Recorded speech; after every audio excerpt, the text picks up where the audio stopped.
Good afternoon, ladies and gentlemen. My name is Captain Ben Uni, and I'm the Officer Commanding of 50 Army Cadet Unit Midland. It's my honour to be your Master of Ceremonies today. Thank you for attending the 44th Battalion Memorial Service. This will be the 8th hour of the service, and there are 6 more to go throughout the day. I'd like to start by recognising the special guests and support me present for this ceremony. Mayor of Coburn, Logan Howard. Mayor of Gosnells, Teresa Lyons. Trinity College. The Royal Australian Navy Band, Western Australia. Piper, Darren Best. 50 Army Cadet Unit Midland.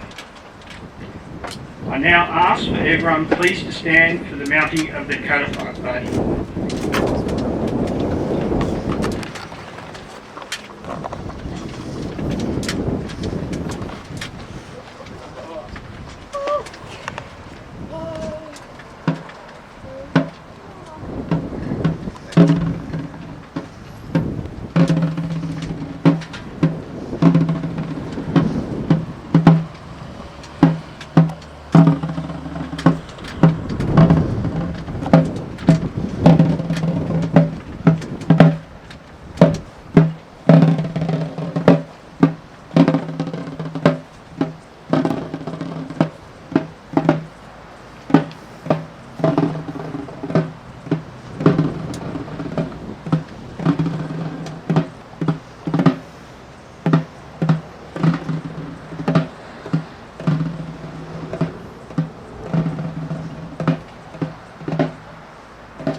Seated.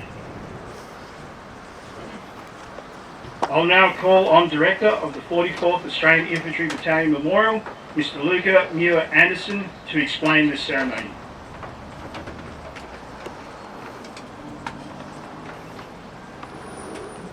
Hello, my name is Luca Muir Anderson. I'm the founder and director of the 44th Australian Infantry Battalion Memorial and the great-grandson of John McCann, who served in that unit.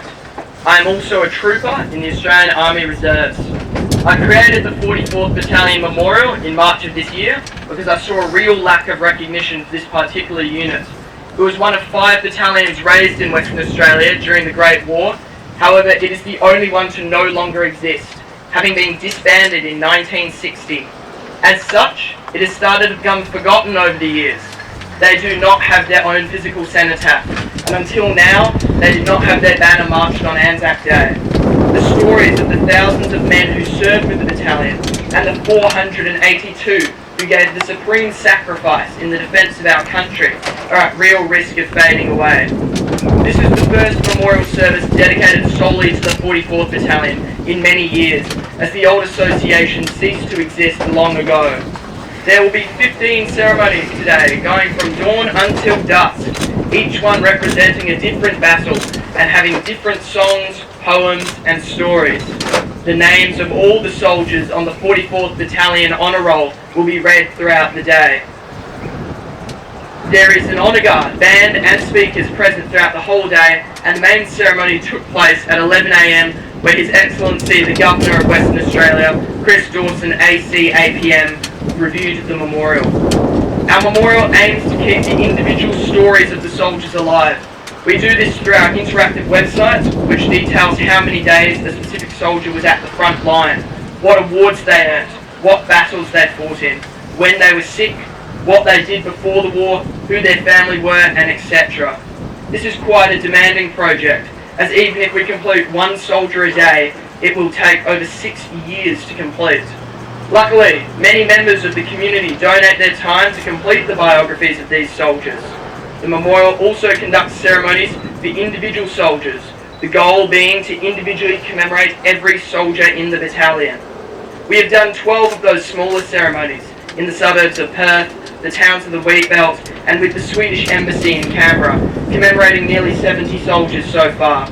We also had Christchurch Grammar School create a faithful copy of the 44th Battalion banner, which was signed by the Mayor of Claremont, mimicking the raising ceremony of the 44th Battalion in 1916, 108 years ago.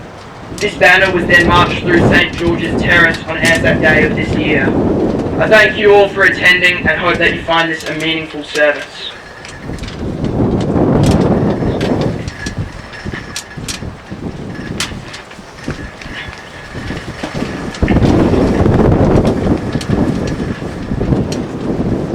Thank you, Director. I will now read out the story of the 44th Battalion, Australian Imperial Force.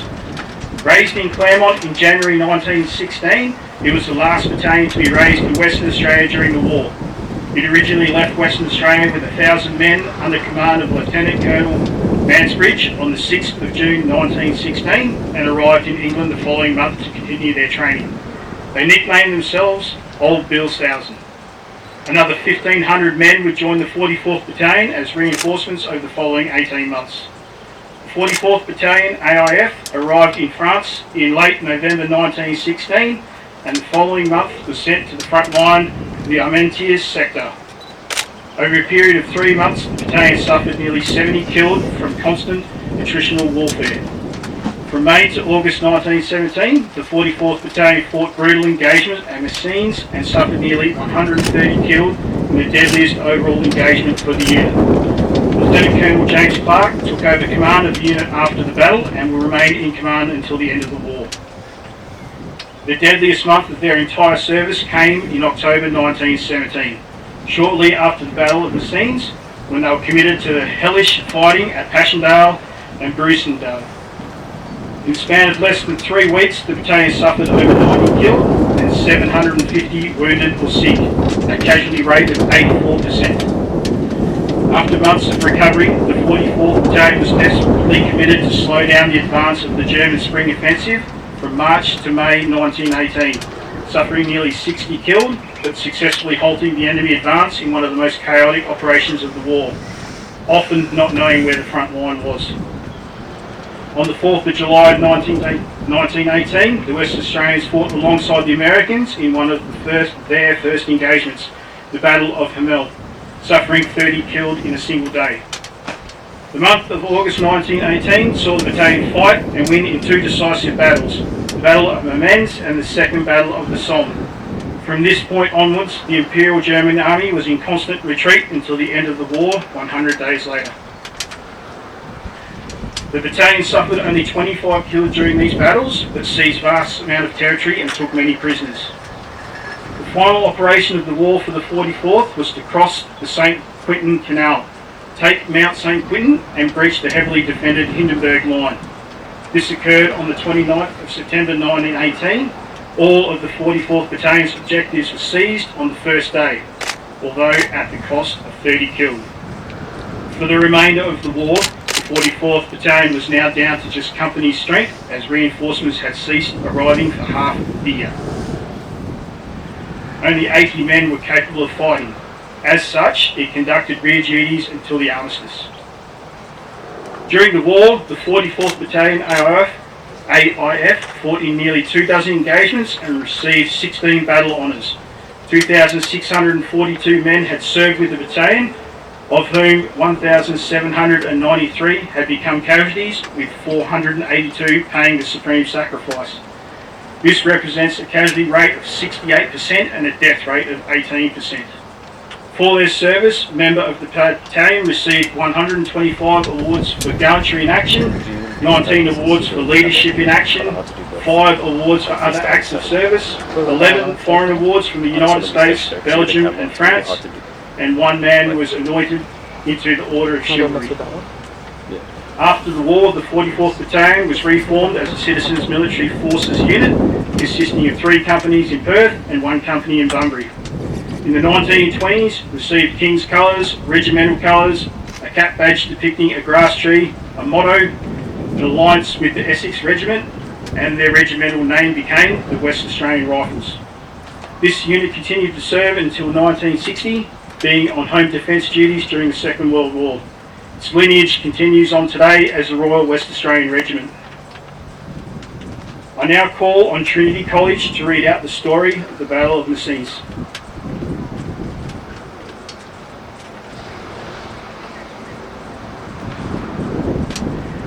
My name is Lewis Marabito and I'm from Trinity College. Today I'll be reading out the story of the Battle of the Saints. After 6 months of living under the possibility of meeting death suddenly or being maimed and mutilated, the sense of relief even to the men was immense. Ordinary peacetime parades and drills were held. This was necessary, as trench life did not improve parade ground discipline. Additionally, there were many new officers, NCOs and enlisted men to replace previous casualties. A children's sport competition and picnic was held in the local town of Columbia, the 44th Battalion being the first foreign unit to interact with the townsfolk in the 2 years of being stationed there. The men soon began consistently preparing and training for the upcoming Battle of the Saints, which was to be held, which was to be the first offensive battle, which was to be part.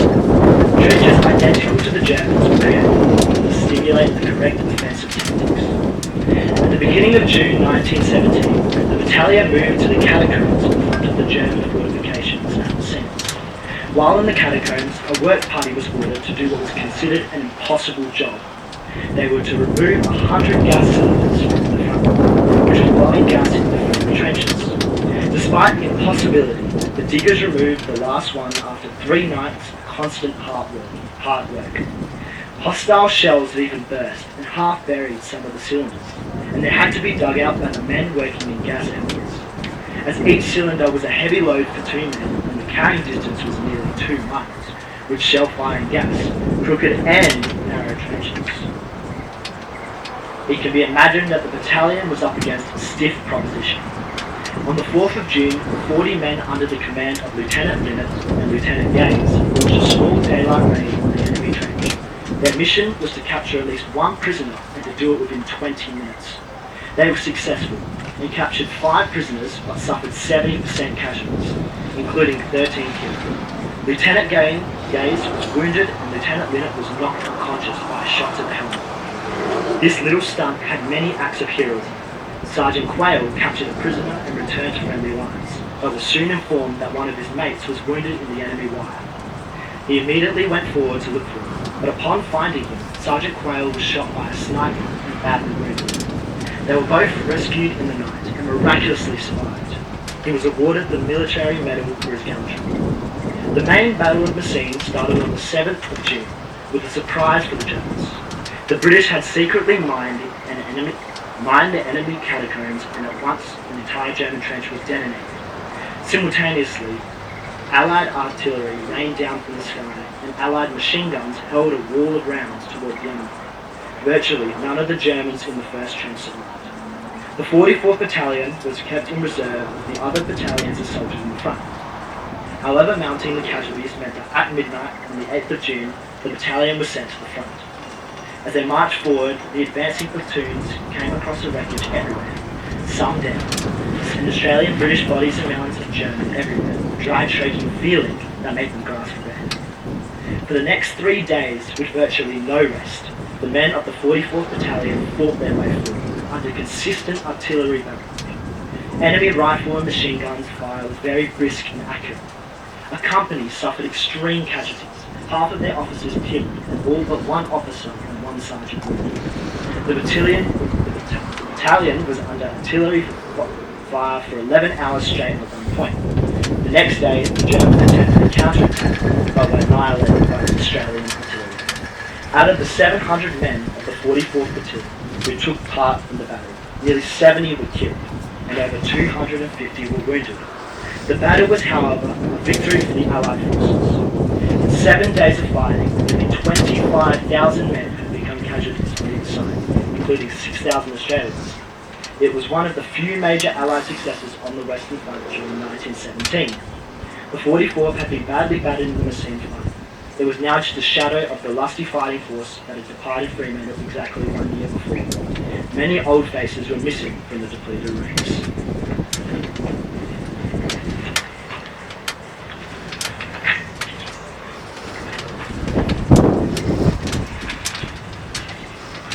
Thank you. Throughout the day, the names of the 482 soldiers of the 44th Battalion who paid the supreme sacrifice will be read out. In this particular hour, 4 speakers will read out 10 of their names. I now call the Mayor of Coburn, Mayor of Gosnells, Trinity College and the Memorial Director to read the honour roll.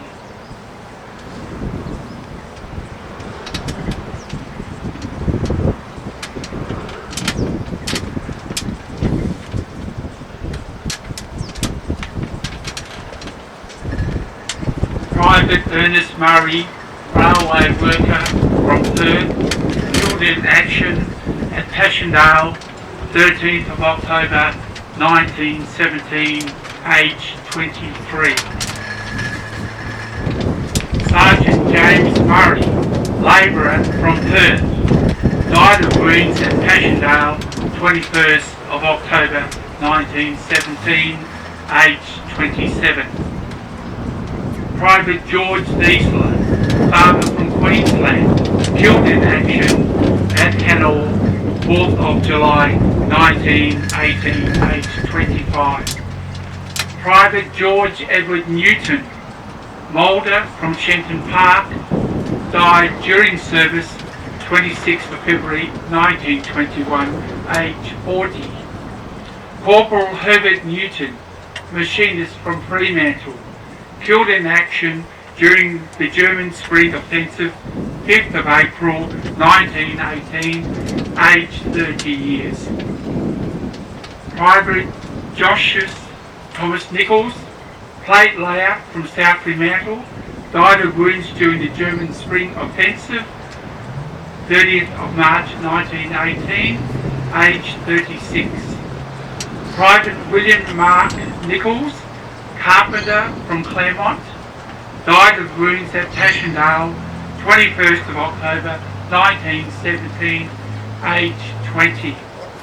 Private Alfred James Northway, farmhand from North Perth, killed in action breaching the Hindenburg line the 29th of September 1918, aged 30. Private Cyril Banks Nugent, labourer from Subiaco, died of disease the 20th of July 1917, aged 29.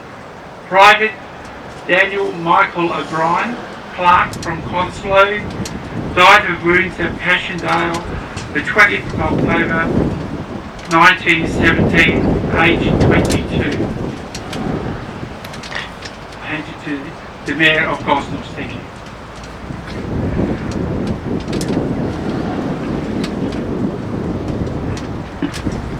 Second Lieutenant Alfred George McDermott, storekeeper from Guildford, killed in action breaching the Hindenburg line 29th of September 1918, aged 33.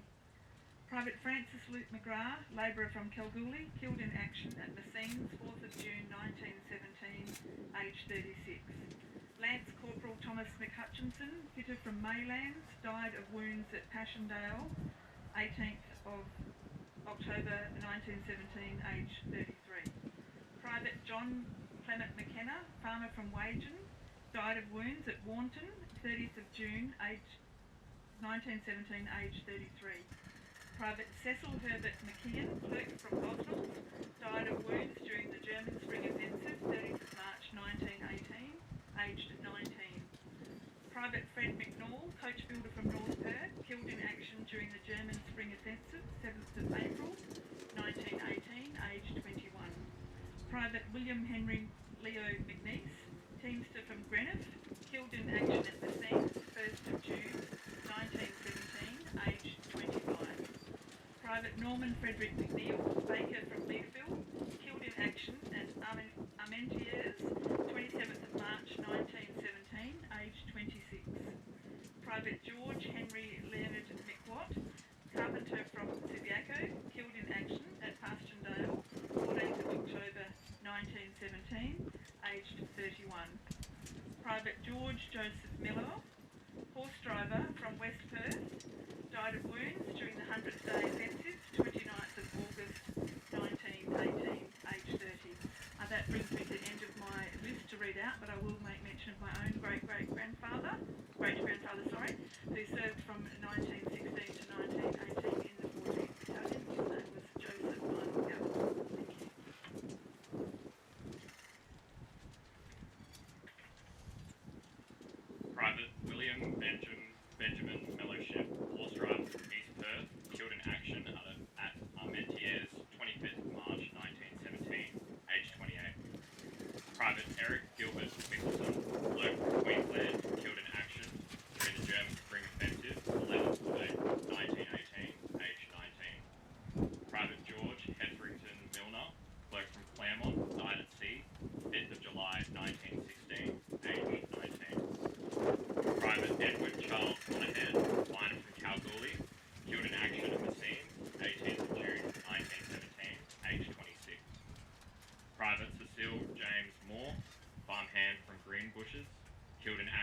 Armentières, 14th of March 1917, aged 19. Private Julius Victor Moore, labourer from Nana, killed in action at Messines, 8th of June 1917. Private Norman Francis Moore, farmer from Goomarling, killed in action at Messines, 26th of June 1917, aged 25. Private John Moran, labourer from Boulder, killed in action at Hamil, 6th of July 1918, aged 36.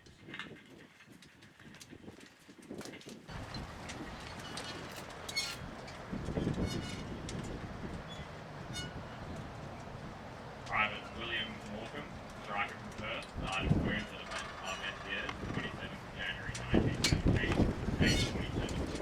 Private Ernest Oliver Morgan, farmer from Perth, killed in action at Messines, 8th of June 1917, aged 36. And over to the group. Lance Corporal George William Morley, farmhand from Mushia, killed in action at Hamel, 4th of July 1918, age 22. Private Thomas Kilgore Morris, horse driver from East Perth, killed in action during the German Spring Offensive, 8th of September 1918, age 27. Private Walter Morris, carter from East Fremantle, killed in action at Warnerton, 1st of August 1917, age 20. Corporal Hamilton Leslie Moses, traveller from Perth, killed in action at Warnerton, 31st of July 1917, age 40. Sergeant John Willie Moyle, contractor from Subiaco, killed in action at Hamel, 5th of July 1918, age 31. Driver Robert Moyle, plasterer from Perth, died of wounds at Hamel, 4th of July 1918, age 23. Private Arthur Wedderburn Moody, clerk from Subiaco, died of wounds at Liverpool, 6th of December 1917, age 24. Private Austin Mullen, labourer from Gidgit, died of wounds after the Battle of Passchendaele, 10th of November 1917, age 21. Wait, keep rolling. Private I want to move William other camera James to the Monroe, power base. Keep labourer rolling, don't from stop. One sec. Cotswold, When you killed format the in action SD card, do you at format Armentières, before or after? 14th of March After. 1917, Do it before we lose age everything. Fair 33. Private Thomas Aloysius Murphy, labourer from Subiaco, killed in action at Messines, 10th of June 1917, age 37.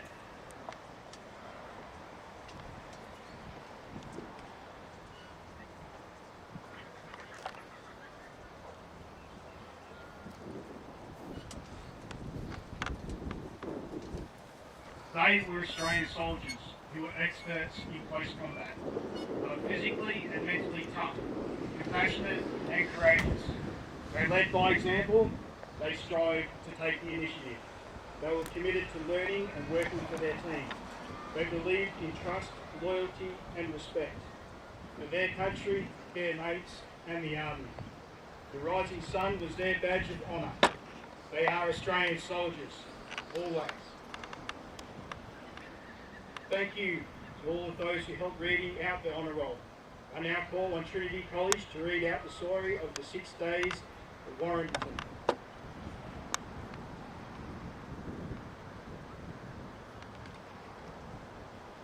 This is the story of the 6 days. Many men displayed acts of noble gallantry during the Battle of Messines. Private Opie, a stretcher bearer from B Company, saved many lives during the battle. At one point, he attempted to reach a wounded man in an exposed position. 3 other bearers had tried to rescue the man, but all had been shot. With disregard for his own safety, Private Opie immediately went out into the open and was badly wounded by a sniper. He received the Distinguished Conduct Medal. Private Davies carried food and water out into the open to his platoon under constant heavy fire. After his officer and sergeant were killed, he took over command of the platoon, despite being a private. He received the Distinguished Conduct Medal. Private Pearson rescued more men than any other men in the 44th and was awarded a bar to his military medal. Corporal O from the signalling section constantly maintained communication between the front line and headquarters, despite being under constant fire. He was wounded early on in the battle, but continued with his duties until he was ordered to the medical station. Later on, a plane dropped bombs on a cabling section, killing 3 men and wounding others. Corporal Ari immediately applied first aid and carried them to the dressing station.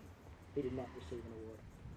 Dr. Kenahan established his first aid post in an unprotected shell crater, and despite coming under constant fire, he continued his duties and saved many lives. He did not receive an award. Many other officers and men also received awards for committed acts of gallantry. A determined, wounded German soldier made a last stand behind the Allied line for 2 days, killing many Australian officers, are hiding in heap of bodies before being bayoneted by 44th Battalion members.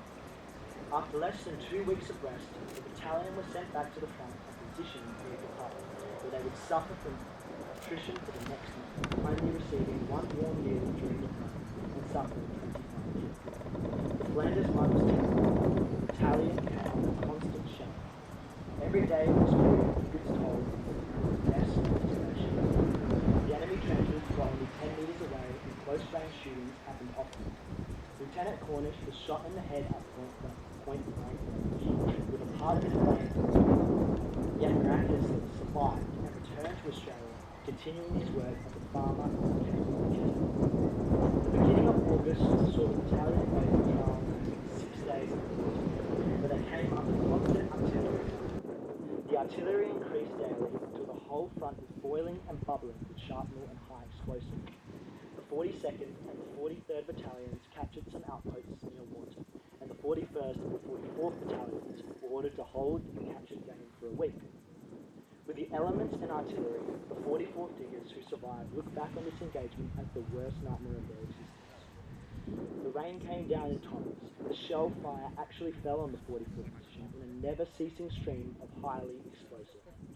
This shell fire increased as the days went on, until it seemed that the only sector worthy of the German attention was the 44th, which was what the 44th was occupying. Some of the trenches now absolutely unusable. Sleep was an impossibility, owing to the fact that everyone was soaked to the skin the whole time, and that nowhere was it possible to lie down. Finally, on the night of the 3rd of August, the 16th Battalion relieved the 44th, and the relief with which the later marched out was temporary sympathy for the poor men who had just marched in, especially as they were also West Australians. The survivors, few in numbers and shaken in morale, laid themselves down that night in their coating of mud and thought that the best way to end the war would be to put those charged with its responsibilities into hell, from which they had just emerged. The 6-day fightings had cost the lives of nearly 30 men. Total casualties from the battalion's time in the Messine sector had been 125 killed.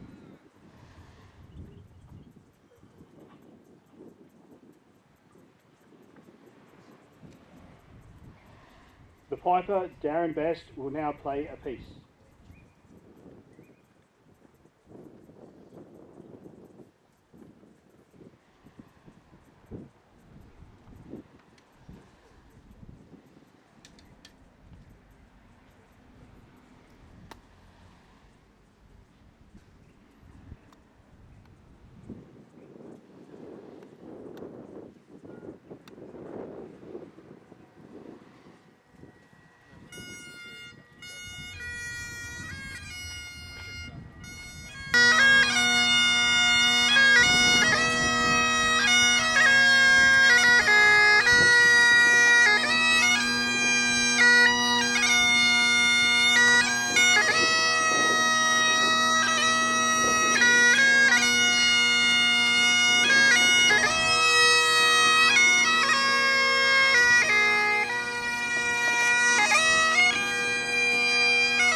Thank you.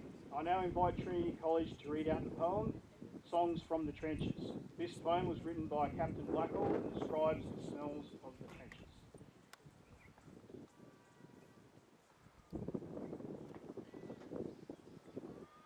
This is the song of the blooming trench. It is sung by us and it's sung by the French. It's probably sung by the Germans too. But it isn't all beer and skittles and buns. It's a song of water, mud and slime, and keeping your eyes skinned all the time. It's a song of the young private shot in the head at daybreak. We didn't know how much about him, for there wasn't much to know. He was just fresh out from training and didn't know the risk, but we got his name and number from his identification disc. A peculiar stench is the smell of the trench. Of that there is no denying. But at every post, what strikes you most is the smell of bacon frying. The mouldy beef of some past relief, I grant you, is somewhat trying. But to counteract, you've always the fact of the smell of bacon frying. At another time, the chloride of lime will almost start you crying, but banish the nip by having a sniff at the smell of bacon frying.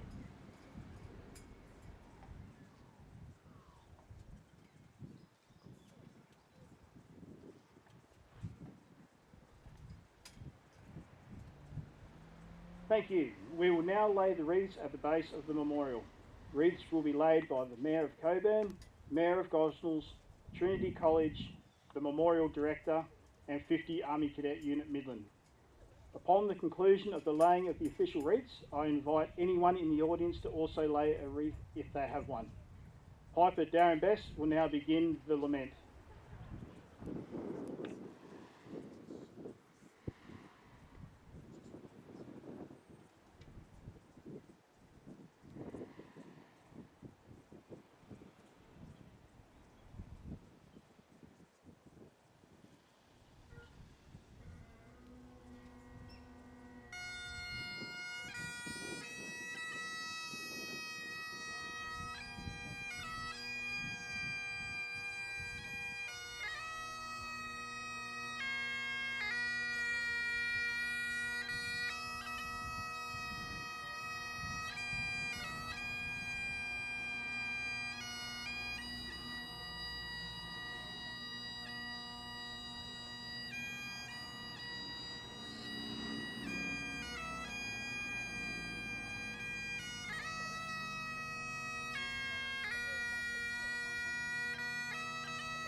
And remain standing for the last post, the 1 minute silence, the Rouse, the Australian Royal Anthem, and the Australian national anthem.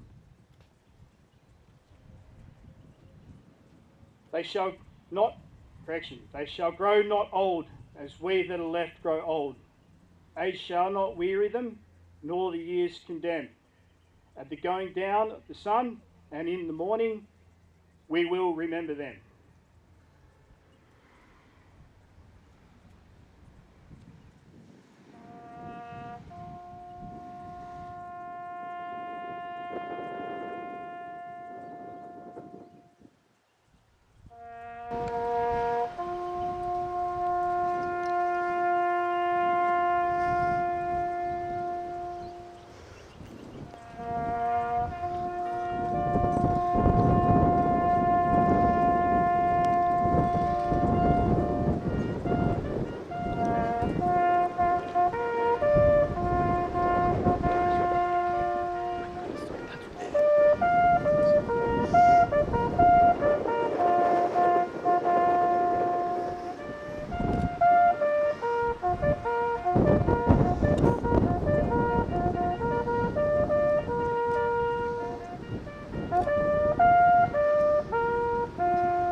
Thank you all.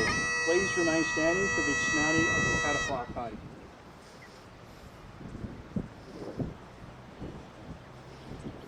Thank you all. Please remain standing for the dismounting of the powder fire party.